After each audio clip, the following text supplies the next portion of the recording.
Halo Malaysia, selamat pagi, salam sejahtera Malaysia. Malaysia kita punya, cintai Malaysiaku, kita jaga kita. Sebelum kita mulakan berita hangat pada hari ini, untuk anda yang baru pertama kali, silalah untuk sudi tekan butang subscribe, like dan share. Sila juga tinggalkan komen anda kerana setiap komen anda amatlah dihargai. Berita hangat hari ini daripada channel ini, Denyut nadi suara rakyat bergema terus-menerus di dalam channel ini. Setiap hari kita membawakan berita-berita terbaru yang pastinya dinantikan oleh seluruh rakyat Malaysia. Kita akan mulakan berita kita. 1, 2, 3. Berita mula sekarang. Salam sejahtera Malaysia. Berita terkini langsung daripada Mahkamah Persekutuan. Berlangsung sekarang adalah rayuan terakhir Datuk Seri Najib Tun Razak untuk sabitan bersalahnya, denda RM210 juta Malaysia dan juga hukuman penjara selama 12 tahun. Langsung daripada Mahkamah Persekutuan, disahkan bahawa Najib telah menggugurkan pasukan peguam daripada firma Zaid Hisham kekal. Masuk hari ini, masuk hari keempat pendengaran rayuan Najib Razak untuk menepikan sabitan dan hukumannya dalam kes rasuah SRC International sebanyak RM42 juta Malaysia. Malaysia kini membawa laporan secara langsung pendengaran ini. Pada pukul 9.38 pagi tadi, Najib telah sahkan gugurkan peguam dari firma Zaid Ibrahim. Peguam Hisham T. Potek memaklumkan kepada mahkamah bahawa Najib Razak telah menggugurkan pasukan peguam barunya itu. Peguam yang telah digugurkan itu adalah daripada firma Zaid Ibrahim Sufyan TH Liu and Partners. Namun Hisham tetap kekal sebagai peguam bekas Perdana Menteri itu. Ketua Hakim Negara Tengku Maimun Tuan Mat kemudian mengarahkan prosiding untuk diteruskan. Timbalan Pendakwa Raya V. Sitabaram kemudiannya meneruskan penghujaan secara lisan beliau. Pada pukul 9.36 pagi sebelum itu, prosiding disambung. Prosiding Mahkamah Rayuan untuk Najib Razak di Mahkamah Persekutuan bermula. Masuk hari keempat prosiding, ada persoalan sama ada Najib dapat memberikan penghujaan balas yang baik untuk menepikan 7 sabitan terhadapnya. Ia selepas panel 5 hakim yang telah dipengerusikan oleh Ketua Hakim Negara iaitu Tengku Maimun Tuan Mat menafikan permohonan peguam Hisham T. Potek untuk menarik diri daripada mewakili Najib semalam. Ketika sidang media semalam, Najib mendakwa dia seperti tiada perwakilan undang-undang apabila pasukan peguam belanya barunya yang tidak dibenarkan untuk menangguhkan pendengaran agar mereka ada masa untuk membuat persediaan. Ketika hari pertama dan kedua pendengaran pada Isnin dan Selasa lalu, Mahkamah Persekutuan telah menolak 2 permohonan Najib iaitu untuk mengumpulkan bukti baru dan untuk menangguhkan rayuan utama kepada 3 atau 4 bulan. Pada hari ketiga, prosiding dapat memberi tumpuan kepada rayuan utama Najib iaitu menepikan sabitan bagi 1 pertuduhan salah guna kuasa, 3 pertuduhan pecah mana jenayah dan 3 pertuduhan pengubahan wang haram serta membatalkan hukuman penjara 12 tahun dan denda RM210 juta Malaysia. Lain-lain hakim dalam panel itu terdiri daripada Hakim Besar Sabah dan Sarawak Tan Sri Abang Iskandar Abang Hashim dan Hakim Mahkamah Persekutuan Datuk Nalini Patamantan, Datuk Mary Lim Tiem Suan serta Datuk Muhammad Zabidin Muhammad Dia. Pada 28 Julai 2020 yang lalu, Mahkamah Tinggi Kuala Lumpur memutuskan Najib bersalah atas 1 pertuduhan salah guna kuasa, 3 pertuduhan pengubahan wang haram dan 3 pertuduhan pecah amanah jenayah. Hakim Muhammad Nazlan Muhammad Ghazali turut menjatuhkan hukuman namun membenarkan permohonan peguam agar ia ditangguhkan sementara menunggu rayuan. Pada 8 Disember yang lalu pula, iaitu pada tahun lalu, Mahkamah Rayuan telah menolak permohonan Najib dan mengekalkan sabitan ke atasnya. Selain bekas Perdana Menteri dan Menteri Kewangan, dia juga pernah menjadi penasihat emeritus SRC dan pengerusi lembaga penasihat untuk 1MDB. Sekian berita, salam sejahtera Malaysia. Teruskan bersama dengan channel ini, kita akan membawakan berita-berita terkini, perkembangan terkini daripada mahkamah. Denyut nadi suara rakyat bergema di channel ini. Jangan lupa tekan butang subscribe, like dan share. Sila tinggalkan komen anda kerana komen anda amatlah dihargai. Kita jumpa lagi. Malaysia kita punya, cintai Malaysiaku, kita jaga kita. Selamat menyambut hari kemerdekaan. Bye bye.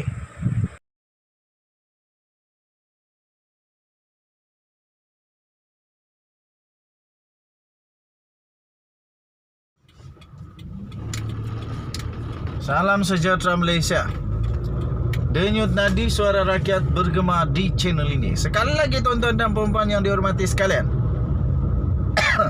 kes Datuk Seri Najib Tun Razak bakal akan menerima kejutan demi kejutan.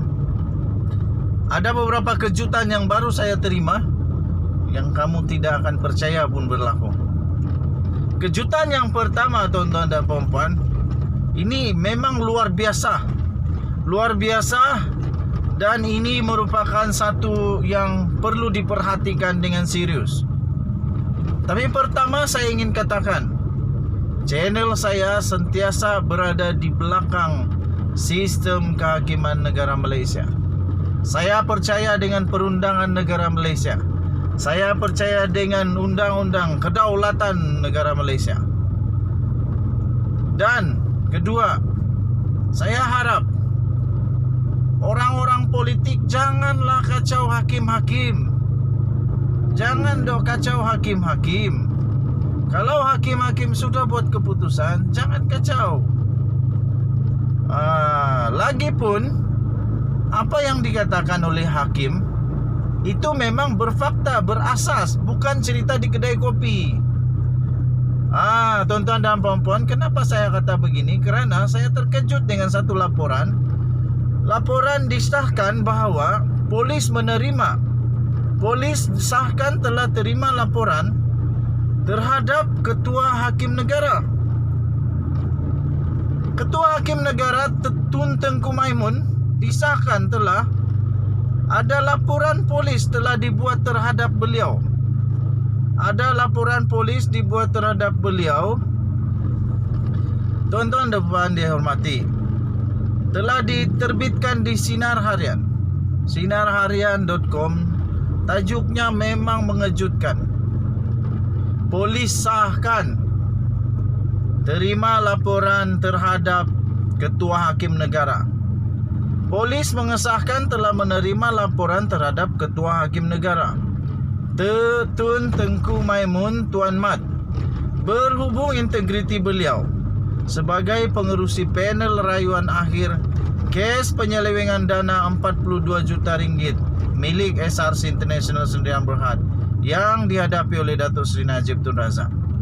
Tuan-tuan dan puan-puan yang dihormati sekalian, nombor satu yang saya nak persoalkan ialah silap Najib kah atau silap mahkamah? Apabila Najib membuat perubahan di saat akhir, menukar peguam beliau dengan membuat taktik terakhir, taktik yang tak jadi, makan diri dengan menukar peguam. Najib bukannya tak bijak, dia bekas Perdana Menteri. Dia bukan budak tadika. Dia sudah tahu Mahkamah sudah muktamadkan. Mahkamah sudah muktamadkan. Sudah banyak kali peluang diberikan kepada Najib. Mahkamah sudah muktamadkan tarik rayuan itu pada 25 hari bulan terakhir akan dibuat keputusan. Tarik rayuan bermula 15 hari bulan. Najib sudah tahu lama dah. Salah mahkamah kah apabila mahkamah menolak rayuan itu? Kerana faktanya Najib sudah tahu perkara itu dan sudah dimuktamadkan. Apa tujuan? Salah mahkamah kah peguam Najib tarik diri? Dan kemudian dia juga mengaku dia salah. Maka peguam mengaku dia silap membuat keputusan dengan menerima kes itu pada 21 Julai. Najib memang betul-betul entah apa mau kata lagi lah, memang Najib sakit hati lah. Kalau saya pas peguam bela saya cakap begitu, saya sebagai yang dibela, saya memang sakit hati gila. Kedua, bukti Ketua Hakim Negara bukan seorangnya paci-paci maci-maci membuat keputusan itu, tetapi 5 orang hakim. 5 orang hakim Mahkamah Persekutuan yang buat keputusan itu. 5 orang hakim. 5 otak paling pandai di dunia. Paling bijak di Malaysia dalam membuat keputusan. Bukan seorang. Yang kamu serang seorang saja, kenapa? Tidak tahulah siapa yang buat laporan polisi itu. Tidak tahu siapa.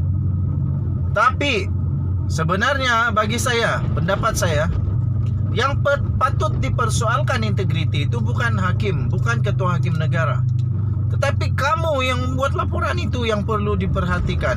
Perlu disiasat integriti kamu. Kamu ini betul-betul ada integriti kah tiada? Atau saja nak buat laporan supaya menunjukkan solidarity entahlah terhadap Najib. Kalau kamu sayang dengan Najib, buat macam itulah, memang betul lah tu. Tapi yang jadikan ketua hakim negara kambing hitam itu salah. Saya tidak setuju. Saya tidak setuju langsung. Susah juga. Tuan-tuan dan puan-puan yang dihormati sekalian. Bukti yang telah diberikan itu bukti yang sama juga yang ditolak. Rasanya itu juga mungkin yang ditolak pada Mahkamah Rayuan dulu. Dan Najib punya masalah ini, paling masalah Najib Razak dan peguam-peguam dia dari dulu ialah diorang suka buat last minute. Lepas tu baru salahan mahkamah. Dulu di Mahkamah Rayuan pun buat macam tu juga. Nah, lepas itu disuruh diteruskan juga. Permohonan untuk menangguhkan ditolak. Salah peguam kah? Salah peguam. Salah hakim kah? Aduh. Yang paling pelik sampai sekarang masih ramai lagi makcik-makcik yang tinggal dalam gua, yang masih lagi tinggal dalam pokok, yang masih lagi tinggal entah di mana. Masih percaya Najib kena fitnah. Aduh, Najib kena fitnah. Kenapa kamu tidak terangkan bagaimana itu duit ada dalam akaun Najib? 14 cek yo. 14 cek. Kalau satu cek okey lagi. Kalau 14 cek, maksudnya memang dia ada dan nekat membuatkah? Dan nekatkah membuat? Itu persoalan perlu dijawab. Dan Nadi, suara rakyat bergema di channel ini. Kita jumpa lagi. Bye bye.